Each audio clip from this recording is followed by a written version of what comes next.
Picture this: it's the year for Lord 2025, and the digital monsters have finally beaten the pocket monsters in terms of popularity. Pokemon fans are flocking in droves to buy the new Digimon game, Digimon Story Time Stranger. No, this is not a joke. This is the reality. And this is what happens with a company like Game Freak puts the bare minimum amount of effort and thinks that it's still enough to woo fans. What is this? It is a comparative review of Pokemon Legends ZA and Digimon Story Time Stranger. So, without further ado, let's get stuck in. But first, a little disclaimer, right? Most of the gameplay that you're going to see here is not from me. Well, not most, rather. All of it's not from me. Game Donkey has done an excellent playthrough of Pokemon Legends ZA, so I'm going to be pulling up some footage from him. And as for Shirako's gameplay of Digimon Story Time Stranger, I'm going to be screen recording that just because I don't have like 600 gigs of space. Yeah, it's kind of shame to admit that, but it's like 4K gameplay and it's like 600 gigs. So I'm gonna be screen recording Shirako's gameplay. I do believe Shirako bought like the Ultimate Edition or the Collector's Edition on PS5. So there's that. I bought the Standard Edition, so things I say might not exactly line up with how the gameplay is going. But this is an honest to God review. Also, I haven't had a whole lot of time to spend with Pokemon Legends ZA. But my first impressions were not good, right? So, with that out of the way, I know I already said without further ado, but with that out of the way, I'm going to be comparing these games across 5 different metrics. Now, to start off with, the one that I think is going to rub fans the most wrong when it comes to Pokemon is visual fidelity. You look at this on the one hand, then you look at Digimon.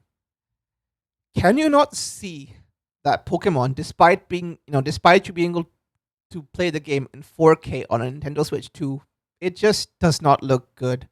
It looks like PS2 graphics. It looks like Sonic Adventure, as RGT85 said. It does not look good. Okay, this is the bare minimum that Game Freak could do, and yeah, they've had so much time. They've had the dev kits for years. This game has been in development hell for years. Not development hell, rather. It's been in development for years, and this is the best that they can do. And before fans jump in and say, "Hey, they had to support the OG Nintendo Switch as well." Case in point, Digimon Story Cyber Sleuth Complete Edition was a PS Vita port that looked better and felt better than Pokemon Scarlet and Violet on the Nintendo Switch. The original Nintendo Switch, by the way, which I also have. I have both games, Pokemon Scarlet and Digimon Story Cyber Sleuth Complete Edition.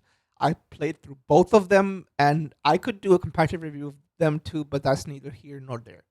Now, the second metric I want to compare these two across is, well, it's fan service.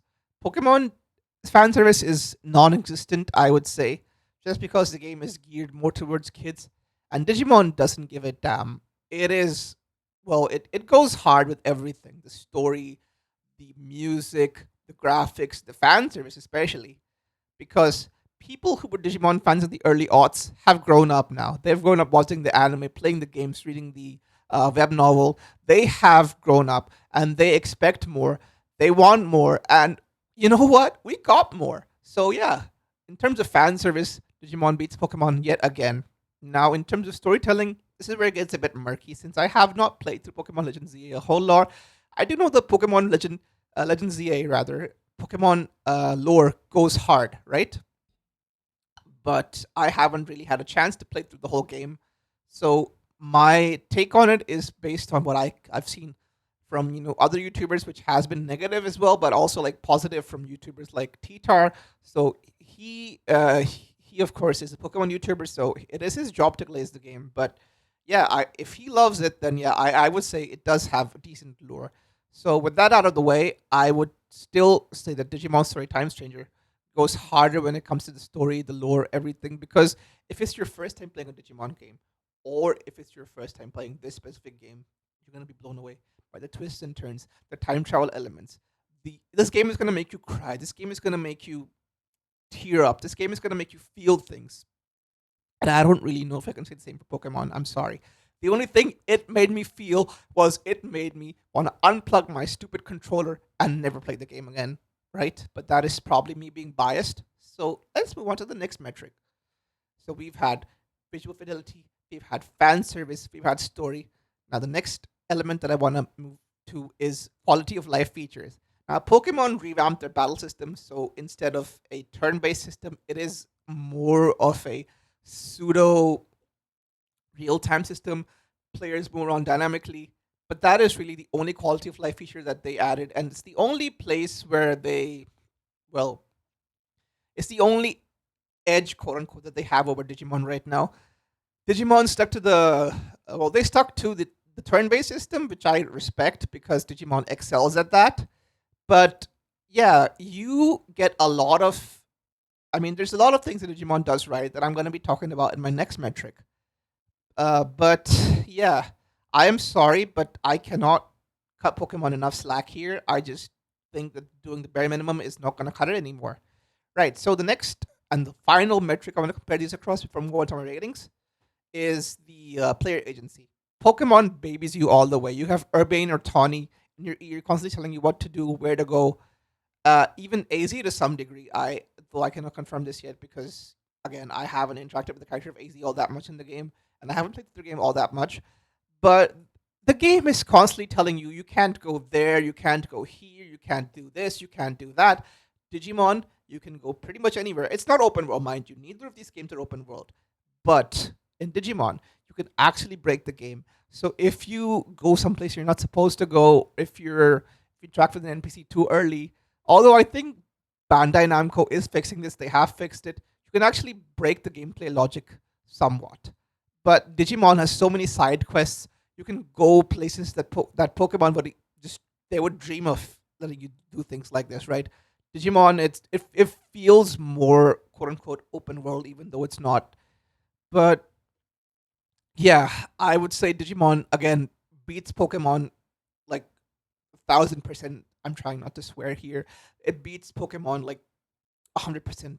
Okay, so now let me go down this list, and rank these games. Well, not rank, but rather rate these games on these metrics.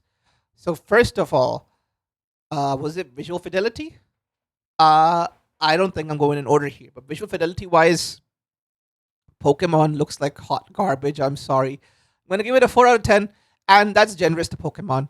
Now, Digimon Story Time Stranger, I'm gonna give it a 9 out of 10, right?